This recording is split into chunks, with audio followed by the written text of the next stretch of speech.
ரோமர்கள் நிருபம்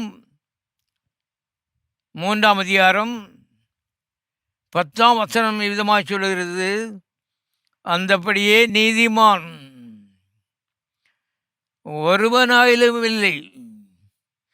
மறுபடியும் வாசிக்கிறேன், அந்தப்படியே நீதிமான் ஒருவனாயிலும் இல்லை.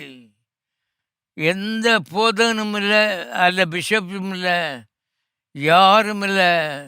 மனிதன் பாவம் செய்ததினால் அவன் பாவி அல்ல, ஆதாமுக்கு பிறந்தபடினாலே அவன் பாவி என்று வேதம் தீர்க்கிறது. இது ரொம்ப ஆழமானது. ஆகவே இதில் யாரும் தப்ப முடியாது. ரொம்ப நல்லவர்கள் என்று தங்களை நினைத்து கொண்டிருக்கிறவர்கள் கூட ஆதாமுக்கு பிறந்திருக்கிறார்கள். அநீதிமான்கள் இயேசுவினுடைய உதவியை தேட வேண்டும், இல்லாவிட்டால் நித்தியமான பாதாளம்.